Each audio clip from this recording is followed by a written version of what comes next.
Today, we're diving into a case that'll really send shivers down your spine. It's the story of Rodney Alcala, the dating game killer, and it's mind-boggling, you know? This guy appeared on a light, fun dating show while he was out there actively committing murders. It really is. And what makes it even more terrifying is the sheer number of potential victims. We could be talking about over 100, and many of them are actually documented, right? In photos he kept, like trophies. Anna Kendrick's film Woman of the Hour explores this. She actually stars in it and directs too. But the film, it does change some things to kind of highlight the power dynamics, between men and women back then. Right, yeah. So let's go back to the beginning. Can you tell us about Alcala's early life? Like, were there signs, warning signs, even as a kid? Sadly, yes. There were some really disturbing things. He was born in Texas, but the family moved to LA later on. He enlisted in the Army in '61, but get this. Just 2 years later, he went AWOL. Hitchhiked back to his mom's.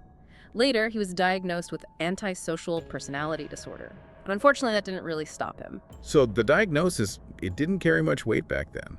He kind of played the system. You see, when they caught him, the military, they recommended hospitalization, but he didn't go. Instead, he enrolled at UCLA, studied fine arts, and it was during this time that his first documented crime occurred, 1968. He lured an 8-year-old girl to his apartment. God, that's awful. What happened? Thankfully, someone saw what was happening and called the police. But by the time they got there, the little girl, she'd been brutally attacked. She was in a coma. Thankfully, she did recover eventually. But Alcala, he fled to New York. And now this is where things get even weirder, right? Yeah. He ends up connected with a pretty famous director. Yeah, it's crazy. He used a fake name, enrolled in film school in New York, Wow. and one of his teachers, Roman Polanski. Wow. That's a strange link, especially considering what happened with Polanski later. Did he keep committing crimes in New York? He did, tragically. In 1971, Cornelia Curlee, she was 23, found murdered in her Manhattan apartment. It's believed that Alcala met her while she was moving in and offered to help, probably to gain access. So he acted helpful to disarm victims. Yeah. A pattern, right? Definitely. After Cornelia's murder, he fled back to California. And get this, he got a job as a camp counselor. This was while he was on the FBI's most wanted list. It's chilling how he just slid into places where he'd have access to potential victims. How was he caught then? A camper recognized him from the FBI poster, told the authorities. He was arrested, but incredibly, he got a plea deal, served a little over a year. A psychologist even said he was no longer a danger to women or children. A terrible misjudgment. And this brings us closer to the events in Woman of the Hour, right? The film focuses on Cheryl Bradshaw, the woman who picked Alcala on the dating game. Can you paint us a picture of that? So it's 1978. Alcala is on the show. Despite his past, he comes across as charming, well-spoken. He engages in the usual dating show banter. But knowing his history, some of his seemingly innocent comments they're bone-chilling. Such as? Well, when asked about his favorite time of day, he says, nighttime. And when they ask him to describe himself as a meal, he says, I'm a banana and I look real good. God, knowing what we know now, those lines are just so creepy. What was Cheryl Bradshaw's reaction to him? You know what? She actually refused to go on a date with him after the show, said she got weird vibes from him. And this is where the film and reality differ. Woman of the Hour shows them meeting after the show, with Alcala getting aggressive, but there's no evidence that ever actually happened. So they took some creative liberties to emphasize the danger he posed. Exactly, to really ramp up the sense of threat and use fiction to highlight these bigger social issues. But even though Cheryl didn't become a victim, Alcala's crimes, they didn't stop there. No. He kept using his photography as bait, approaching women, saying he wanted to take their pictures. This leads us to Monique Hoyt, one of his next victims. And her story is one of the few in the film that's actually based on a real victim's account, right? What happened to her? She survived the attack, but woke up to find Alcala crying beside her. It's a chilling detail that's shown in the film, and it later became crucial evidence against him. But his most horrific crime was yet to come. The kidnapping and murder of 12-year-old Robin Samso. Tell us about that. This was in '79. People saw Alcala talking to Robin on the beach, and they gave a sketch to the police. That, along with a tip from someone who recognized him from a previous crime, finally led to his arrest. A long time coming. And during the investigation, they made a truly horrifying discovery. His trophy box. Yes. While the police were listening in on a conversation between Alcala and his sister, they heard him telling her to clear out his storage locker. They intercepted it, and what they found in that locker was staggering. What was it? Hundreds and hundreds of photographs, women, children, many in suggestive or disturbing poses.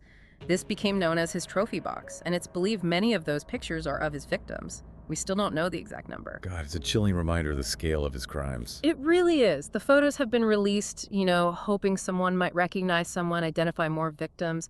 It's a stark reminder that for many families, the search for answers continues. We'll be back after a short break to continue our deep dive into this case. So even after they arrested him, getting justice wasn't easy, was it? No, not at all. It was a long and complicated process. His trials, they kept getting delayed, retried over and over again, and went on for decades. DNA technology eventually helped connect him to several murders, for sure, but... He still managed to avoid, well, the ultimate consequence. Yeah. Alcala died in prison in 2021, natural causes, never faced execution for all the pain he caused. It's got to be frustrating for those seeking justice. Woman of the Hour, it doesn't really go into all of Alcala's crimes, does it? It seems like they use Cheryl Bradshaw's experience as a way to look at bigger social issues. That's right. The film kind of introduces the case, but it mainly focuses on, the power dynamics between men and women back in the 70s. The 70s were a time of change, but the film shows how women's voices, their fears, weren't always taken seriously. Exactly. Take Laura, for example. She's a fictional character in the film. Her experiences, they reflect what many women went through.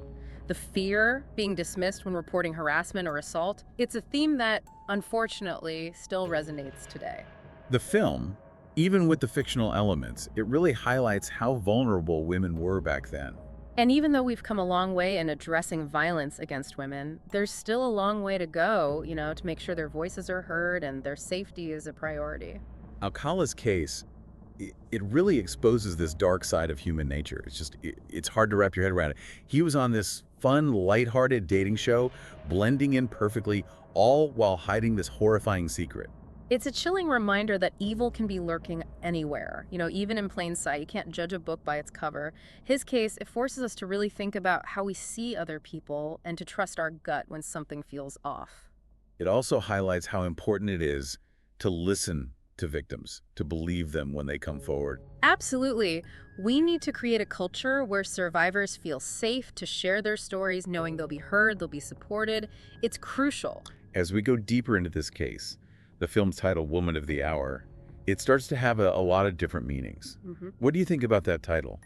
Yeah, it goes beyond just Cheryl in that game show, right? Oh, absolutely. It's about all those women, so many of them, whose lives were cut short or just forever changed by what Alcala did.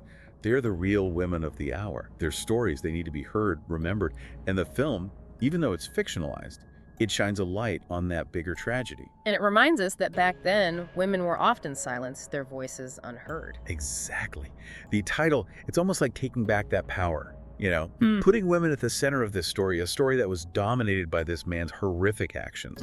It reminds us that behind every true crime case, every statistic, there are real people, real lives that have been shattered. It's a tough thing to think about. Makes you really consider the impact of these crimes, not just on the victims themselves, but their families, everyone they knew. It also makes us look at the bigger picture, what in society allowed these things to happen? The power imbalances, people not taking women's concerns seriously, those are still issues today.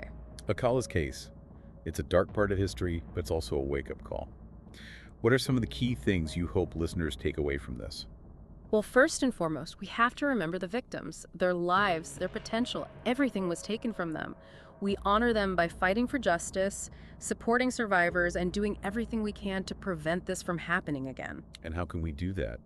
As individuals, what can we do? It starts with believing survivors, supporting them when they're brave enough to share their stories.